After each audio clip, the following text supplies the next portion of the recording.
Okay, I just got the recording message. So we're going to get started. Welcome to phase two. This is a great transition because we're going to speak to someone today who's kind of on the other side of what you guys are doing. She's a recruiter, and you get to ask all the questions you always wanted to know about what's happening behind the scenes when you apply for something. So without further ado, I'm going to introduce Darlene Blanco, and I am actually going to spotlight her. We're going to ask her questions. We're going to do a discussion format. So Darlene, can you just raise your hand or introduce yourself, and then I will spotlight you.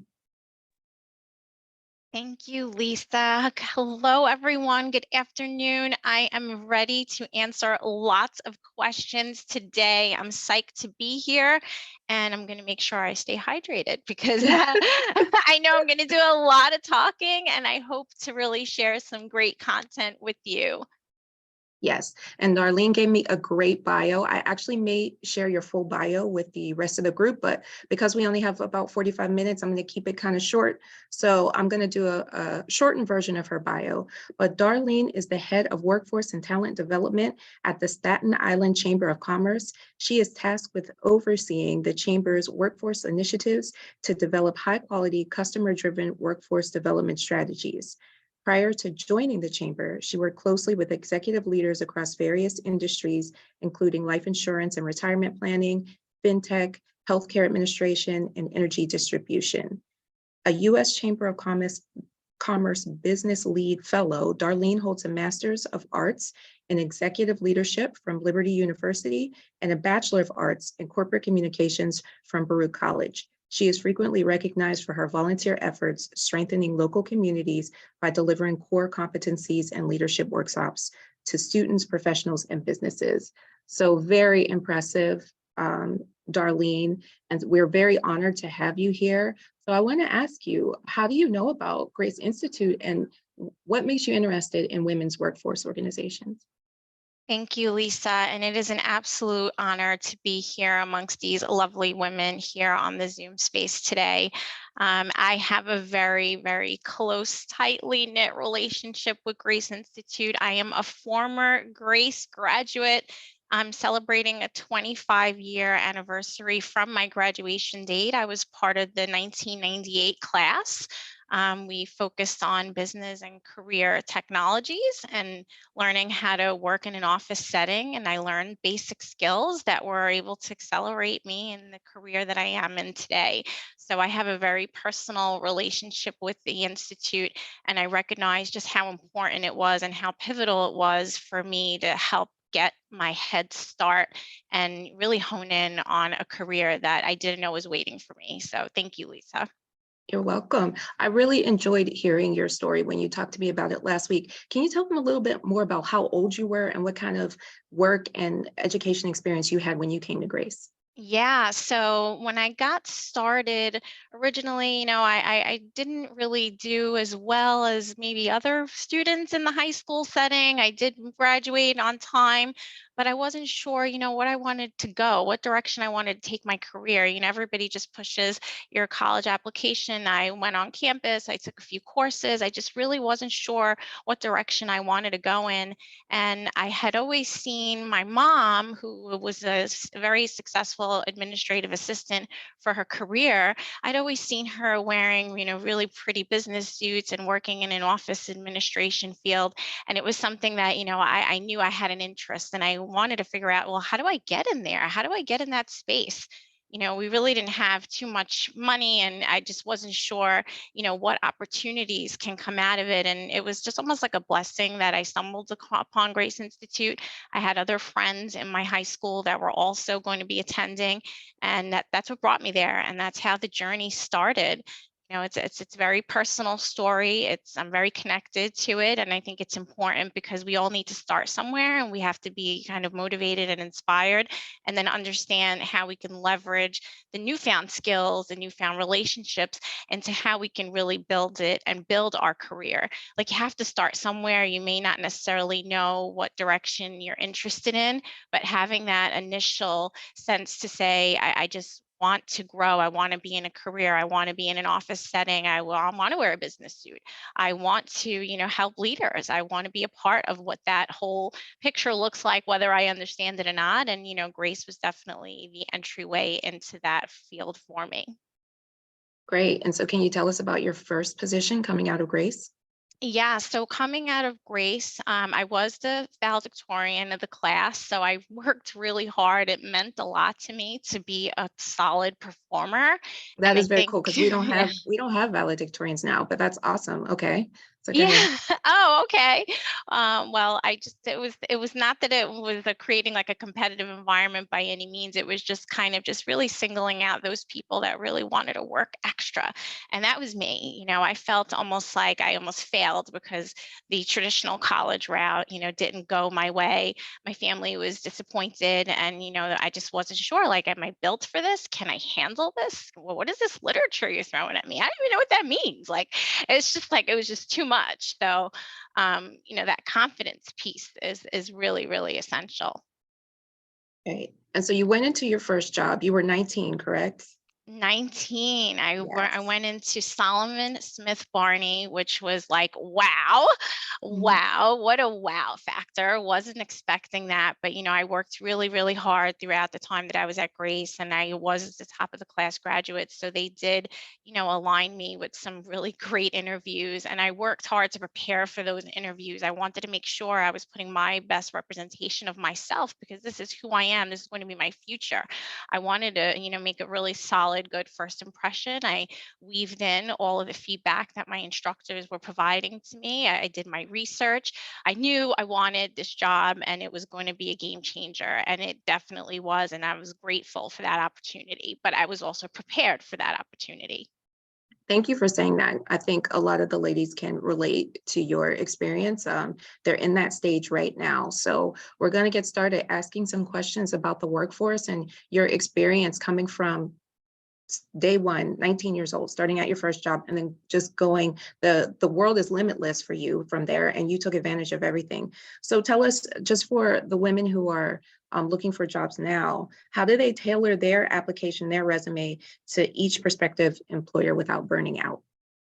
Yeah, I know that's a challenge, right? But I think what the right thing to do is instead of applying to so many different types of organizations, focus in on where your powerhouse, where your strengths, where do you want to see yourself? Because I think then you won't have to worry about burning out because your stories and your consistent your resume will be consistent with those types of jobs. So I think it'll be slight tweaking instead of like a whole reconstruction. I have a few candidates that, they're applying across so many different industries. It's really hard to hone in and say, well, where do you want to be?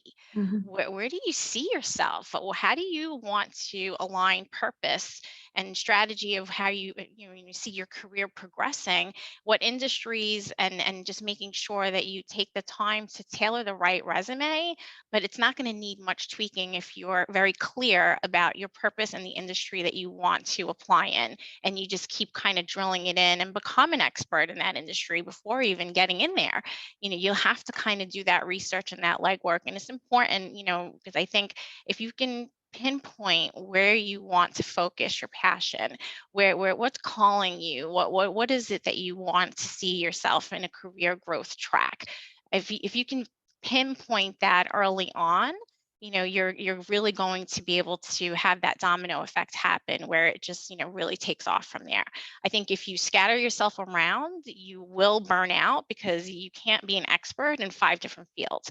Over time, you can develop different expertises across various industries, but initially coming out of the gate, I think it's just like, well, why don't we just start with focusing on where you want to work? Where do you see yourself? How do you see that fitting what your lifestyle is, what your career model is going to look like, and how you envision your future? I mean, ultimately, you want to be happy in the career choice that you make so that you can continue to accelerate and, set goals that are going to take you to where you need to be.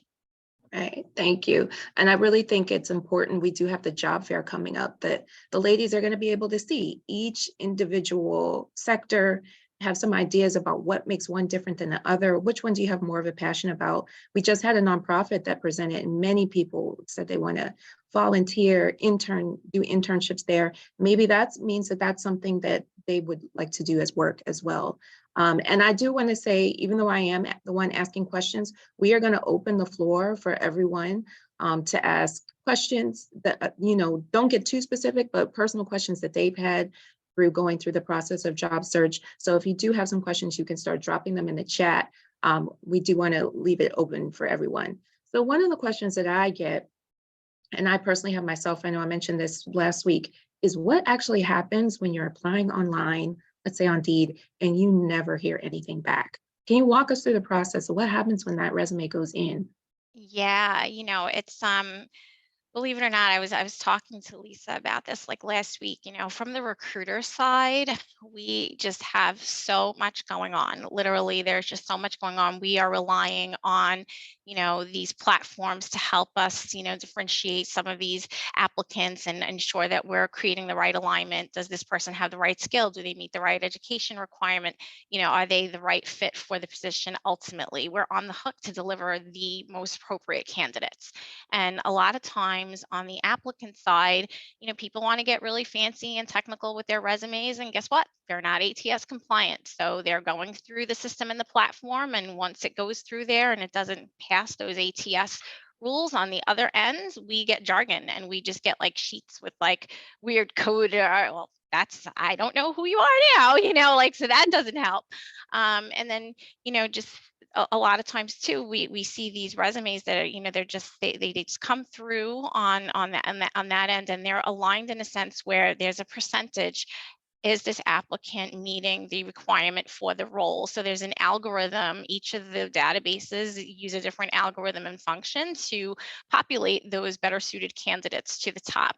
So essentially, on the recruiter standpoint, while we have so many different applicants that come in, immediately we gravitate to those that have taken the time to align the keywords and match some of those things. Like, so if you know that everything on your resume does not match anything on the job posts, chances are it's not going to be selected. The keywords don't match. So you'll have to make sure that you take that time. But like I said, most of the time, if you're staying within one specific industry and that's like what you've identified, they're going to be, the language will be the same. So it'll be less tweaking on your end. I think also on the recruiter side, not only are we positioned, really challenged to bring the top candidates through the pipeline, we also deal with candidates that, apply for so many positions that when we reach out to them, they don't remember which job is calling them. And it's almost like, oh, I feel so bad, but, like, oh, like, what do you do with that? It's just, I'm trying to bring the very best to these employers, and I reach out to someone and they answer the phone, and clearly if you're applying for jobs and the phone rings and you have a lot of background stuff going on, maybe it's not the right time to answer the call, Yeah. depending on what you're doing at that moment.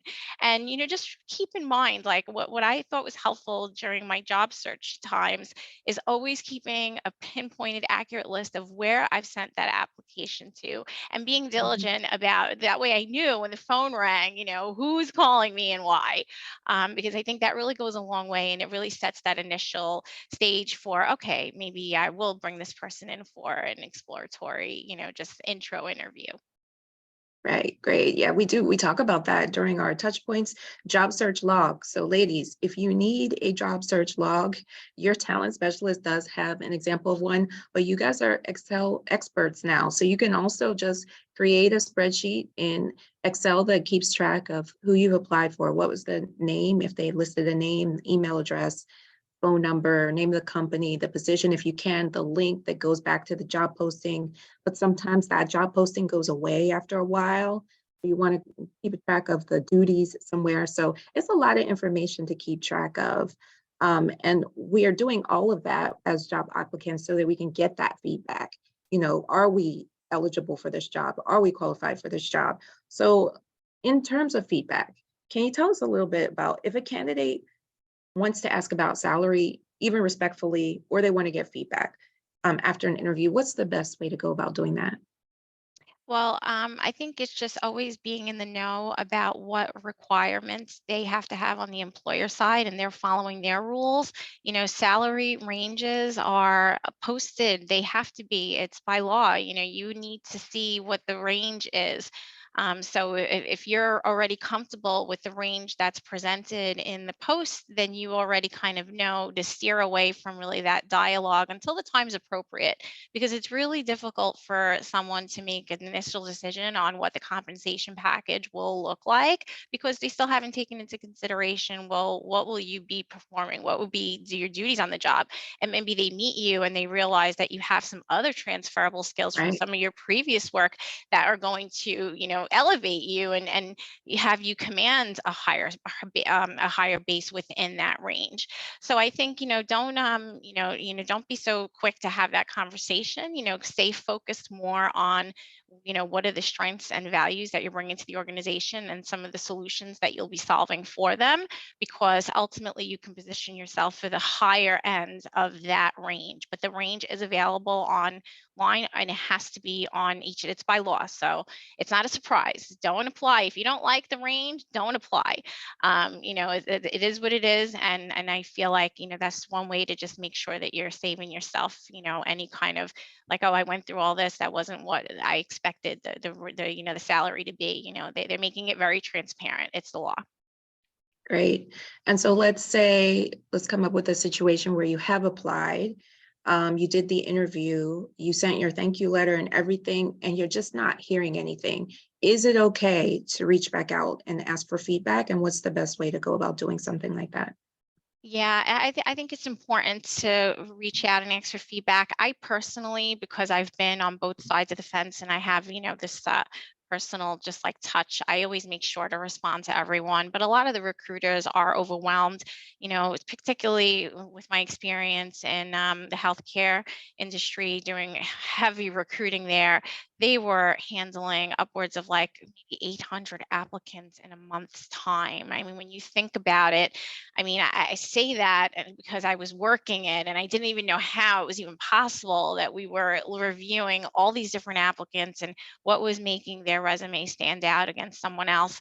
And you really have to be creative and really put the best effort into presenting yourself. And I think that if you are identifying different organizations and companies that you're looking to get a foot in addition to posting that resume and applying, you should also do your due diligence, and I'm sure you've talked about this in your courses, get in that LinkedIn, see where people are, who's in that organization. Do you have anybody in the pipeline that's connected to them? Because a lot of the referrals will go a long way if they can give you a referral recommendation, or at least, hey, just a conversation. I'm not asking you to get me the job. I'm just asking you to help me get a conversation so that I can maybe, position myself for an interview. Because if not, if you're not proactive in that sense, it's going to be a lot more difficult taking that reactive role where you're just kind of sitting back waiting for a magic email to pop up. Oh, they thought of me. Well, why don't Right. we make sure that we reverse that and, put yourself out there. Good. Okay, so I'm happy that you mentioned the healthcare industry. We're going to talk a little bit about that as well as OA. So technically, we're calling it post-COVID. So what kind of current issues are going on or trends in the job market that graduates should be aware of right now? Well, there's always going to be, a high need for people that have a high level of organizational skills and solution finding. There's a lot going on in these organizations, and this program has equipped you to be able to serve in the capacity where you are alleviating those solutions. You're coming up with those solutions. You're alleviating a lot of that. It's a lot of great work that you're doing, and you want to be able to make sure that these employers know that you are there to do just that. And I think that, when you shift the mindset a little bit, it's like, okay, why do I need the job? It's like, no, no, no. what are you bringing to the employer that's going to help them in solving some of their solutions? Right now, in a post COVID environment in the healthcare industry, there is probably tons of paperwork that maybe has to be, that they had to go virtual for a little bit and then they had to transition. And there's certain things that have to be logged, and there's certain like there's different ways of organizing in that environment. And I think that, they really do need quality people with those transferable skills to keep that organization all together. So it's a huge need, especially because, from one shift to the next, we had to go to, and I could speak from recruiting standpoint, we had to go from recruiting in person to, recruiting online. And when we did that, it was a lot of changes that had to happen, a lot of new skills that had to be learned, a lot of, cross-referencing to make sure that the systems that we were using were compliance approved and state approved and Department of Health approved. I mean, everybody has to get in and approve this thing. But I can just tell you from experience, just always being someone who's available to provide a solution and to say, okay, so we'll try something new. Like, I think you have to have that energy. Like, some people maybe don't work well in that setting and they just want to come in and have the same set, Right. role every day. Yeah. So I think if you know that up front, then you will take more of a task oriented position. So I think that those are part of those strengths as you're thinking about your personal, human capital and what you bring to the table, honing in on what your strengths are to fit those particular roles are important. Yeah. Thank you. That was actually really insightful because anytime there's a major event, new jobs are created, right? So there's a lot of new tasks that need to be done because of this transition back from COVID times into the office.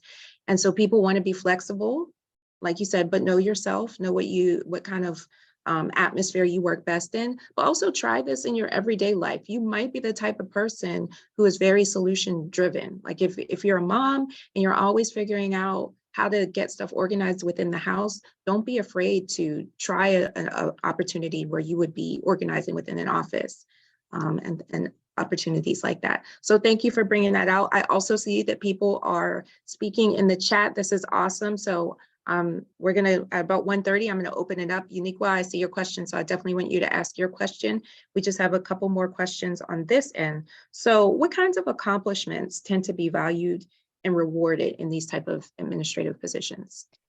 I feel like, believe it or not, the administrative assistant, and I say it all the time, you are the hub. You are the hub. You are the resource. You are the one that will quickly become an asset because you really are the glue that's holding everything together. You are supporting leaders of an organization that are probably running around super stressed out, having 150 things juggling all at once, multiple projects going on, and you are there to really alleviate and provide that support and keep some structure in that office and ensure that, everything that they are needing to get those organizational goals off the ground and set is happening. So you play a really, really, really critical role. People maybe don't understand what it looks like, but when I signed up to be that administrative assistant and I was told I got that job immediately, I was just like, oh my gosh, I want to make sure that I can do everything in my will to make sure that things are going great for my managers. Things are, that they can rely on me, that I can become that asset to them. Because then what ends up happening is you really learn from them. These are mentors essentially. And you know what? Some of them won't be great. I get that, but you will learn from them because they are in those leadership roles because they've made some of their own accomplishments and have made their way. So it is always in your the best of you to always make sure that you're just aligning yourself with that thought and that mindset. How can I help my boss today? How can I help my team today? What can I do to alleviate some of the stress that's happening? Because in the very beginning, you're learning about what you are supposed to be expected to provide, right? But then once you've been there for a little bit, you can really go outside the box to hone in and, make it more than Yeah. just an everyday. And that's why I say, if you have some passion and purpose around what direction, where you want to land, you can make really wonderful things happen and be a solution provided to the organization, or even have them come up with new ways of working, and you can be a part of that model. And that happened for me. I had some experience under my belt, and I saw a couple of things that I'm like, oh, could we really be doing a better job of that? Let me come up with a couple of things. Let me get with my teammates here, and like, let's get admin strong. Like, what could we be doing? And come up with solutions. And you'll be surprised, those executive leaders, these are the people that they want closest to them, and these are the people that they want to elevate and grow. Because they realize, these people have loyalty, these people want to learn, these people want to, do well. And for someone like me, it was just taking that opportunity of having that job and saying, I'm going to make sure that I do a really great job of making sure that everything I do, I can do well, and that when there's a learning opportunity, that I don't shy away from that. So don't shy away from learning new things or being afraid to try something. Ask for the help when you need it. It's important, and build good rapport with your team. A lot of times there's a lot of like, oh, there's the office gossip. No, stay away from all that. Mhm. Stay Yeah, away from all that. And it's just not necessary. Just keep your focus on solution driven, providing that support to these employers, because at the end of the day, their leadership teams really need those quality people, because you are the support system. They can't be there all the time, right? So you are like the face of the company a lot of times. You're taking that initial phone call, you're building that network and making your own relationships. A lot of times in my role, I was a heavy scheduler at one point, and I was working across so many different industries to bring all these top leaders together, and that was chaotic. But I got to know people from the different offices, and I got to build a nice rapport with Sandy and Sarah and Julie. And next thing you know, you really do become like this super asset to this organization. Like, Darlene, can you get that? Yeah, I can get that done. I can get that done. You start doing all these little victory laps, I call them, and it really just elevates your profile, gets you recognized. excellent. Okay, so one of my last questions, I'm sure some people are listening and they're saying, I don't know if I can do what you do, right? This is my first time doing anything administrative. I don't really know if this is my passion. So how can non-traditional students who maybe even come from an art background or a different type of background, how do they go about choosing goals for themselves, and how do they define success for themselves? Because maybe they're not going for like a big title, an executive assistant type of title. So how do they decide what works for them? I think that's definitely it's a great question, and it's a very personal story, right? So as each and every one of you are working on developing your strengths, I mean, you have those models and those templates that you're filling out, and those stories that you're going to talk about. Well, what are the things that inspire you? Where do you see yourself? Where do you want to be? Not everyone becomes an expert overnight. It takes time. It takes resilience. It takes learning new things, and that's going to be regardless of whatever industry you decide to go in. Because what I recognize is, 25 years ago, the job has changed. 25 years ago, some of the things we do are completely, non-existent. And that change is always going to be happening. So you just always want to position yourself where, even if you are just getting started, that you are in this learning mindset where no matter what, you will, commit to your personal growth and whatever it is that's calling you. Like, you have to have that purpose, like, whatever it is you want to hone in on, because I think that's really gives you the relevance and will keep you driven. And that's what you really need. It's like that guiding post, like what really keeps you steady on the path. And understanding that you're not going to be great at something.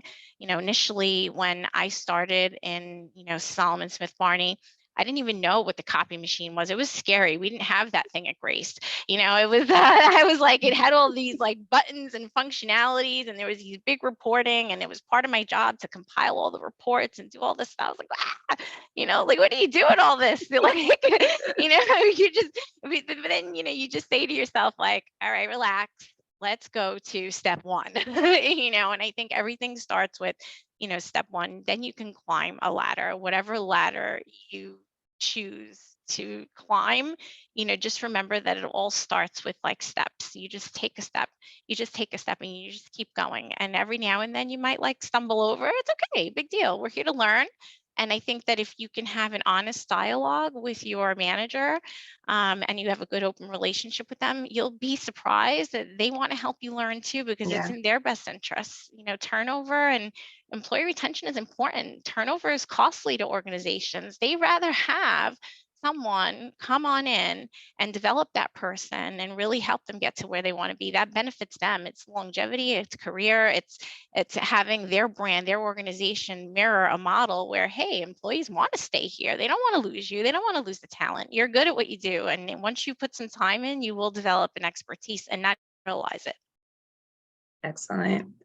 All right, so I'm going to stop the spotlight. I wanted to ask you, I sent you an email about this, but I'm not sure if you saw it. We had talked about some pictures that you had from when you were at Grace before.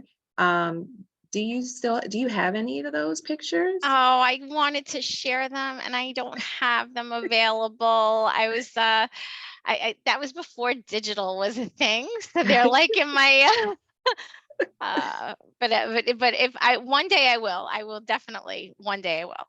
Okay. All right. So it was totally different when she was at Grace Institute, totally different building. Everything was, I think you were trained by nuns.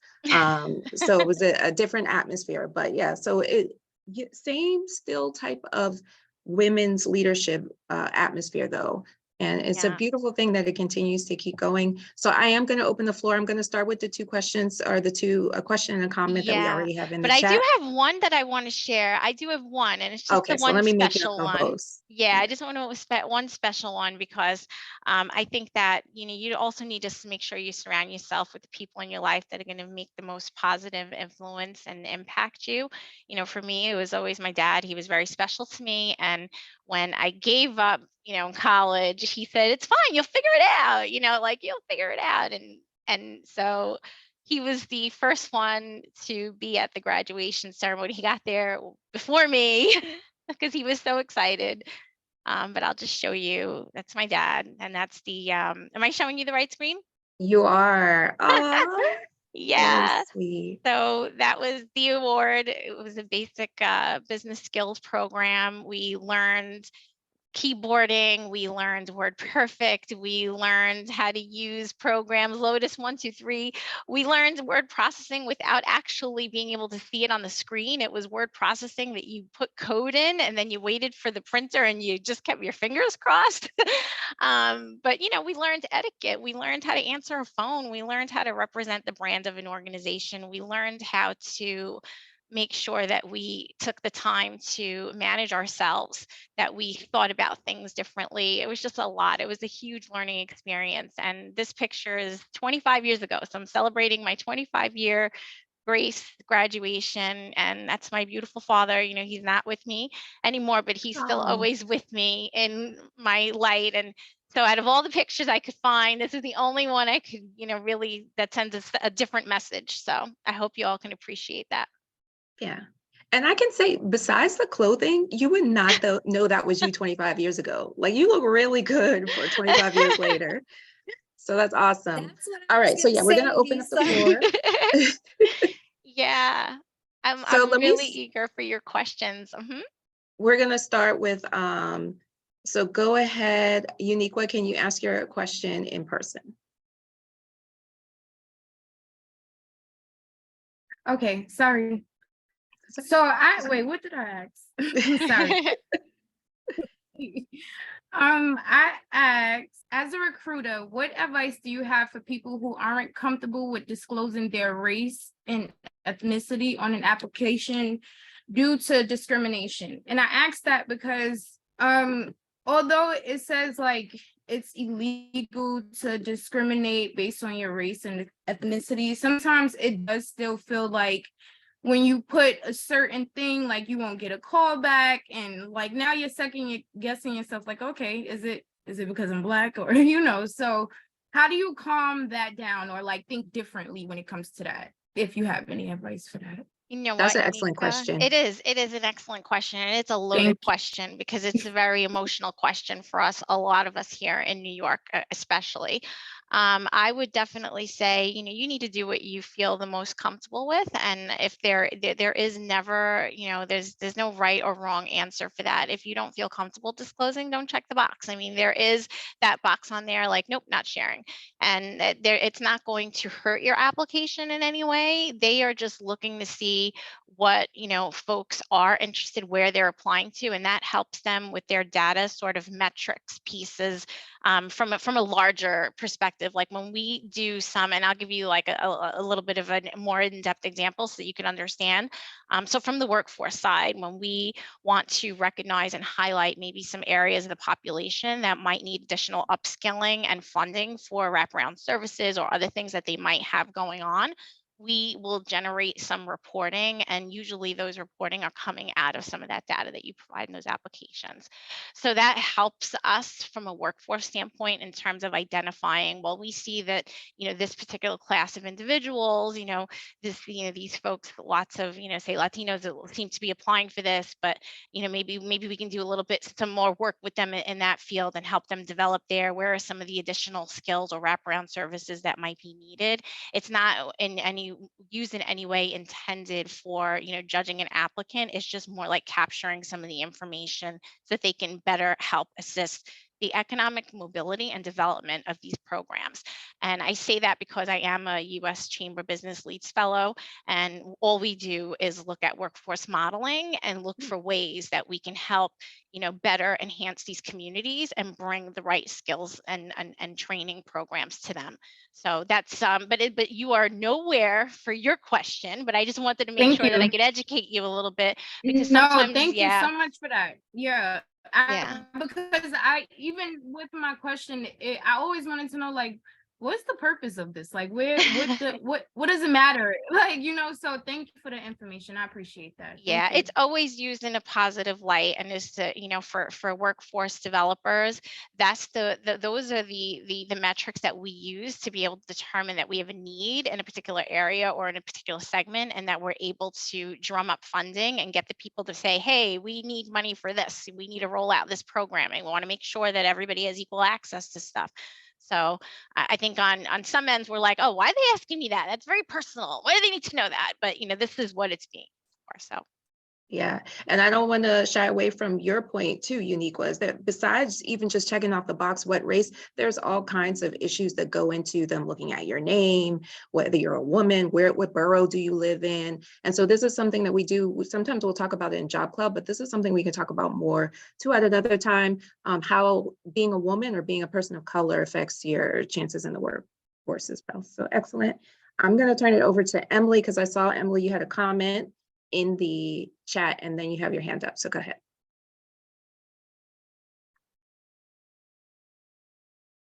Sorry. Oh, you're muted again. Sorry about that. there she is. It's okay. Sorry. So yes, you do look amazing, number one. I was like, Thank huh, 25 years ago, that's like a lie. But my question was, coming from an entry level, I've always wanted to get into administrative assistant. Like, I kind of relate to you because I've always liked the elegant, classy outfits, the fact that I'm doing so much. I'm the backbone of a company, you know what I mean? So I have always wanted to get into it. But I'm not gonna lie, I learned a lot with Grace's Institute. I love this program. I don't care what no one has to say. I love it. My thing is, I love it. But we did learn a lot on a daily basis. And of course, we're not gonna retain, like, it's there. So if I see it, I'll be able to do it. To make it a long story short, where did you do, like, when you first started, you said you were starting from the bottom, and you worked your way up. When that moment came where you were nervous, and like, let's say you didn't have some places, they're like, oh, you came from a program where they taught you all of this, they throw you out there for the sharks. Like, you got to know what you're doing.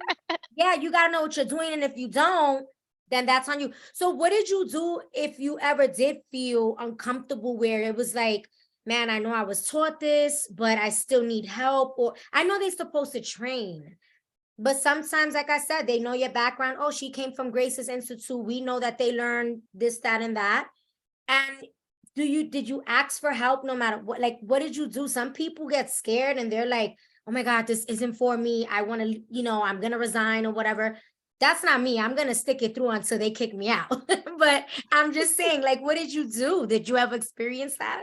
Yes, of course. And you know what, Emily, with a positive attitude like that, they will not kick you out. They will want to develop you, right? And that's exactly where you want to go with that. You're not intended. Yes, Grace Institute is known, very, very, very well known across many industries. They've got great connections.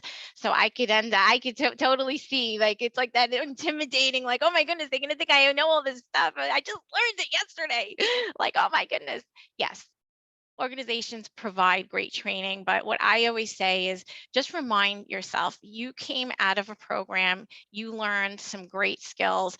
You're obviously not anywhere near, at an expert level, but you've learned more than you probably even give yourself credit for. Because I think that's a mindset thing too. It's like a lot of times we learn a lot in a short period of time, and we might think like, oh, I don't know, did I get all that? Did I get all that? But you'll surprise yourself.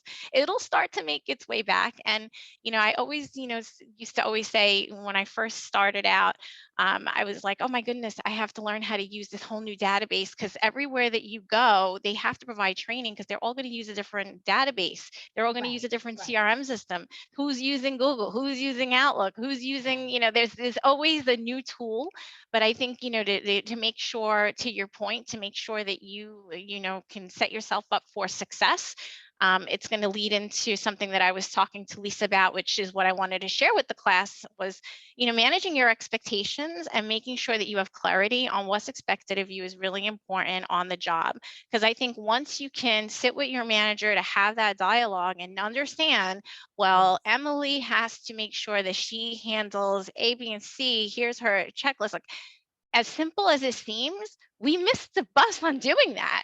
And then things get clouded out, and then everybody's finger points and people are upset. Who didn't do this? It wasn't my job. I mean, and I think the best advice that I give is, no matter what, just stay clear what's expected of you. And if you immediately have a situation where you see like, oh my goodness, I'm not sure if that's the right way to do this, take a pause and just get the help immediately. Because I think like if you do it right away, because a lot of times I would always feel like, oh my gosh, I'm not going to say anything. I'm not going to say anything. Oh my God, I'm not going to say anything. And then I'm like, oh my God, I have to say something. Right. And you have to say something. You have to. But you need to be logical too. And I think that, before you, like whenever I would get prepared to say something, I would be like, okay, let me look at the project again, because maybe I could have missed something. Maybe I need to look at things or read it again and understand it a little bit better. Like, so I would give myself the time to be like, okay, look, and then highlight the things that I had the questions on. So this way, when I went to go talk to those that are around me to help support me, they knew that I wasn't just showing up there like, I know what I'm supposed to do. It was very tailored and it was very specific. Like, here are the outcomes that are expected. Here is what my role says it's supposed to do. I'm stuck in this one little area. And then you might have someone on the team who's going to stand up and say, oh, Emily, you know what? That's a file that's over here. This is where that file is. There's a report right there. So you start to open more information, right? Because another thing I want to remind you and everyone else is that there's a lot of things that are happening in little silos within the organization. So there's a lot of great work happening, but not everybody knows and has the master key to all the, the puzzle. So being in that position as you're a newer person, asking those questions is also going to help you, because you might find yourself, meeting with people on separate teams to better understand like what you're supposed to be doing. So always position yourself in a learning situation and say it right away, because then they could just say, oh, okay, you know what? She didn't get that. Maybe there's something that we need to be doing from the management side on, making sure that we're being clear on how we provide our training. Because if you still have questions, then maybe there's something that we're missing. So, give yourself credit. You come from a good place. You've gotten some great training, and I think that you're going to do great out there. Thank you so much, Darlene. I appreciate that. It was very helpful. Thank you. Yes. And I know we're going to run out of time, so I'm going to take the two, possibly three questions, because Liliana, I saw you put your hand down.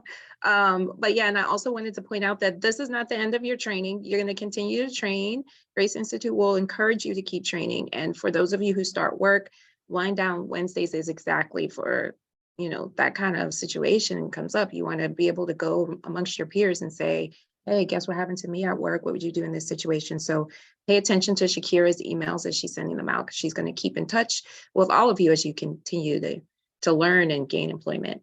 So Anika. So, hello. I'm sorry, I'm not feeling well today.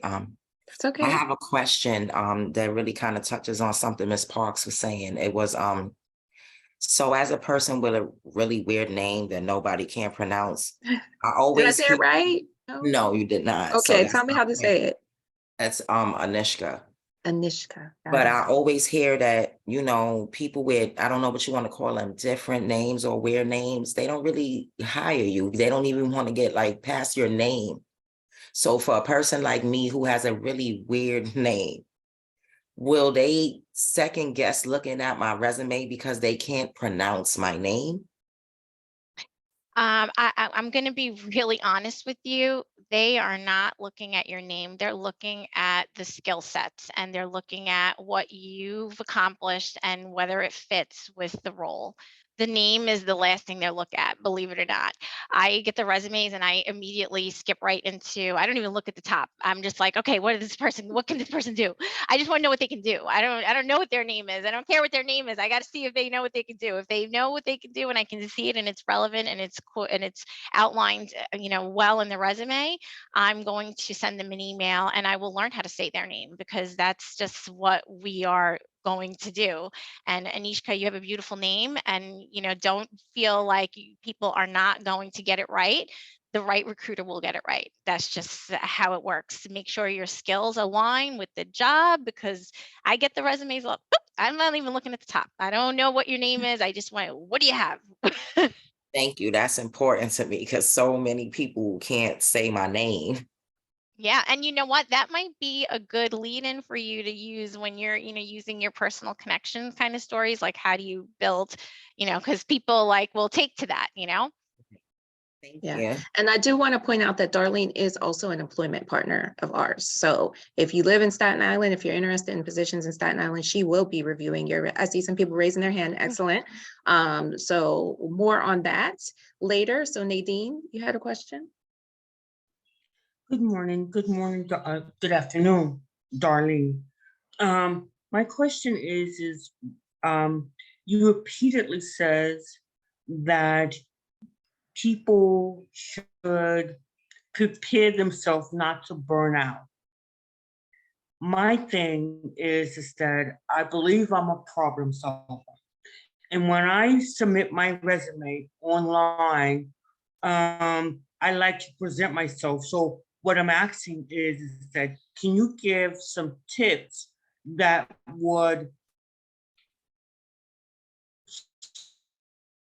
shine?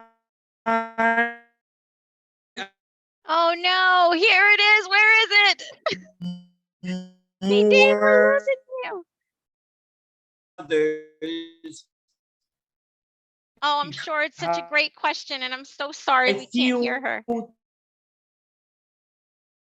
Nadine, can you drop it in the chat? I don't know if you can hear me yet. She's frozen. We're going to come back. We'll come back. Okay. Liliana, did you want to ask something? I did, but it just got a little bit nosy out here. My question to you is, good afternoon, Darlene. How are you? My question to you is, there's a lot of job opportunities on LinkedIn, which I have been reviewing and seeing the qualifications and requirements. There are a lot of positions available that I'm very interested in, but some of them do require a bachelor's degree or some sort of education in that background. Should I be discouraged to apply for those things? Liliana, that is a fantastic question. And I'll be really honest with you, apply, because although they might list it, if you have previous work experience and you have the skills and knowledge, they are going to still give you an opportunity. I would say still apply. You never know. Don't sell yourself short. When I first started out, I didn't have any formal education other than my Grace Institute certificate. And I went in the door and I worked really hard. And I stand here today with lots of great, success stories in terms of building my personal education. But that was only because I realized how important it was to continue to grow and I progress in my career. But initially, to land the job, there was plenty of times where it said BA required, and I didn't have a BA. I only have a Grace certificate, and I have some good experience. So you can either give me an opportunity and let some of the people that I've worked for vouch for me and let you know how great I am, which is exactly what happened. And that's how I was able to make the jump from Solomon Smith Barney over to AXA without any formal education at all. So it's all about, what you can do, what you can bring to the table, and how strong you are and confident in selling your personal brand and what you can do. Like if you're applying for that job and it has those lists of qualifications, if your resume aligns with it, they will still give you a call. So don't feel like you shouldn't apply. And, continue. Like if you're on LinkedIn and you see that that's a job that you're really after, Liliana, and honestly, like if it's something that you're after, go for it. Go for it. Like I tell people, I'm like, you got to go get it. You got to go get it. You got to be proactive. You got to see, all right, well, who's in that company? Who do I know? Send emails. Right? Like you need to take ownership of getting yourself in the door regardless. Don't feel like, oh, I have a chip on my shoulder. I don't have a bachelor's degree. Oh, I didn't read as many textbooks. You're there to perform a task that you're qualified to do. And Grace has given you that skill set to, be able to provide that service.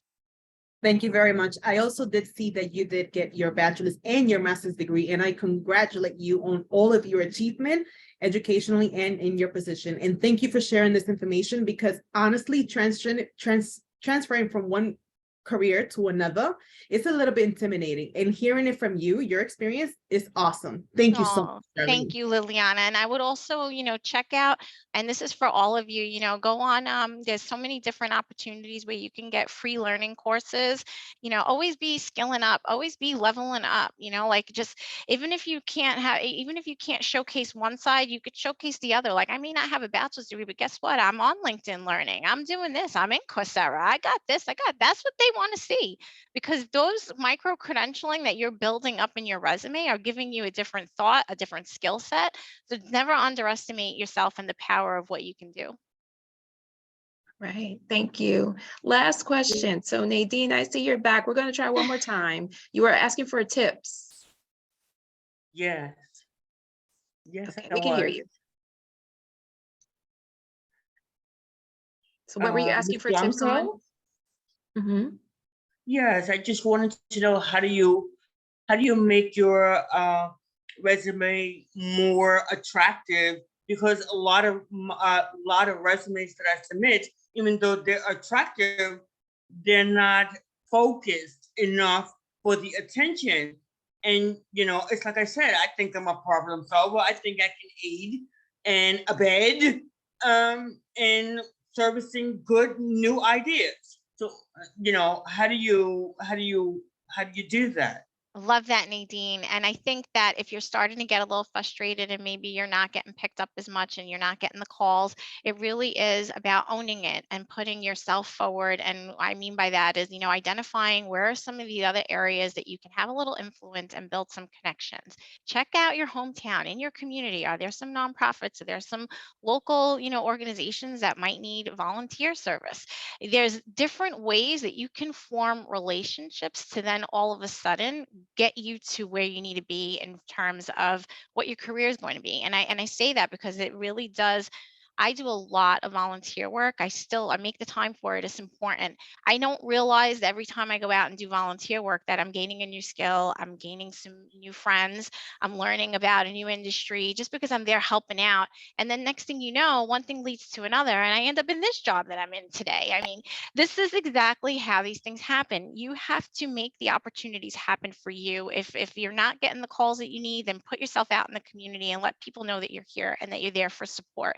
And I think it's important, to leverage those volunteer opportunities wherever they are, whether it's your church, whether it's a school nearby, whether it's, an organization nearby that might need help. I think these are just important connections to make, because then they're like, oh, you know what, Nadine, she came, she volunteered with us, you know what, she's really great. If we have budget, I'm gonna call her, and this is what, you all need to remember. You might not be interviewing for a job today, right?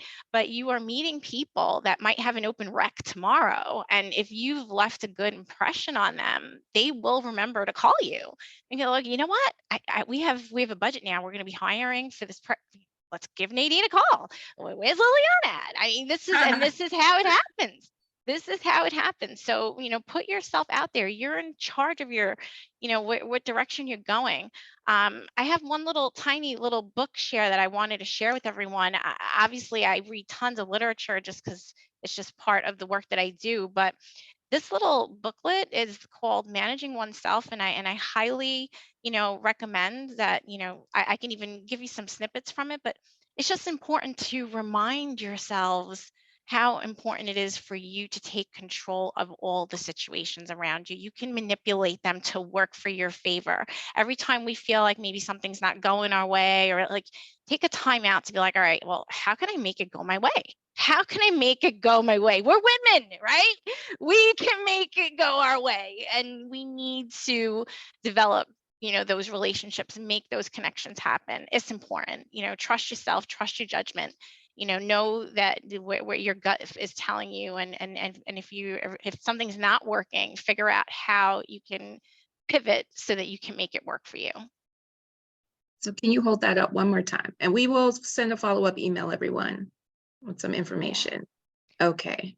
So yeah, it's Peter Drucker, and it's Managing Oneself. It's from the Harvard Business Review Classics. The font is really big, so it's not at all scary.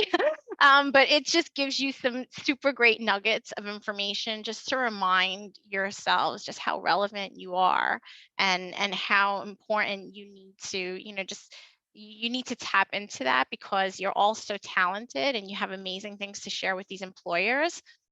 That's important. all right. So Liliana, you're going to close it out for us. Last question. No, someone already did the name on the chat. Thank you so much, whoever that was. Jaleesa. Yes.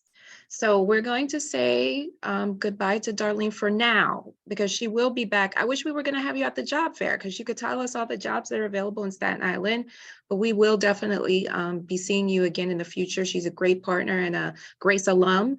If they do want to get in touch, we will also be sharing your contact information as well, so they can send their resume to you. Yes, absolutely. Please keep in touch, ladies. I hope to get lots of LinkedIn connections. I want to help each and every one of you succeed, and any way that I can help, I'm happy to help provide insight, and just another shoulder to kind of be like, hey, what do you think of this? Like, I feel like it's important to give back, and I want to see each and every one of you just achieve success and believe in yourselves. And one thing I just want to close out with that I think is important, I was in scripture the other day, and my pastor is saying, oh, trust that the things happen in your life when they're meant to happen.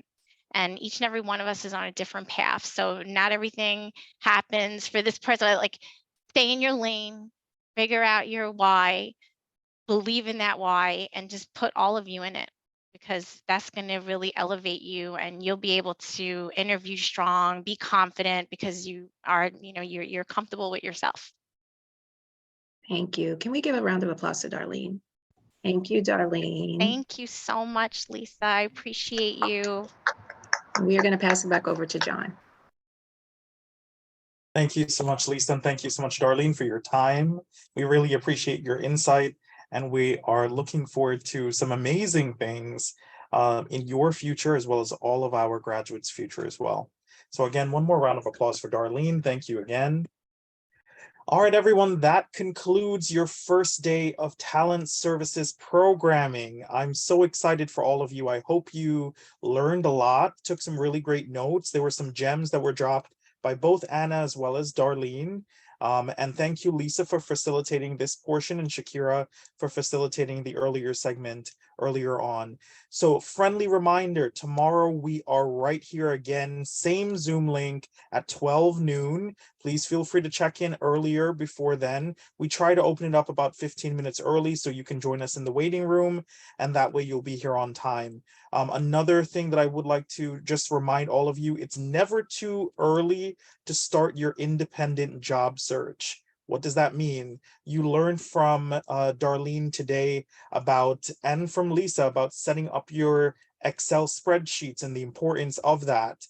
Help us help you, basically. Okay, so while we're simultaneously sourcing your resumes and sending it out to employer partners, you can also take the time to go on Indeed, go on LinkedIn, go on Career Builder, and search for jobs that you're interested in applying to, and start getting your resume out there. So that way it's a reciprocal relationship. We will obviously help you get your job, and we'll also coach you, we'll help you tailor your resume, we'll help you prepare yourself for your interviews, but we also need your support to continue to do your independent job search. So on any day that you are not meeting with talent services, I'd like to highly encourage all of you, get into the habit of just, even if it's 5 jobs or 5 applications a day, send those 5 applications a day and set a goal for yourself. So within a week, nothing astronomical. We're not saying 20 applications. We're not saying 30 applications. If you want to set a very realistic goal of 15 applications or even 10 throughout the week, that means out of 7 days, you're literally going to be sending out 5 applications every other day. That's a very realistic goal. Okay. Set that realistic goal and expectation for yourself, and then notify your talent specialist that, hey, I saw a job at Weill Cornell, or hey, I saw a job at JP Morgan that I'm really interested in. Do you have a connection at this organization? Can you share my resume over to them? That's exactly how this relationship will go from this day or this moment on throughout the duration of our phase 2. And then also be prepared, because we do have our amazing job fair coming up that will take place next week.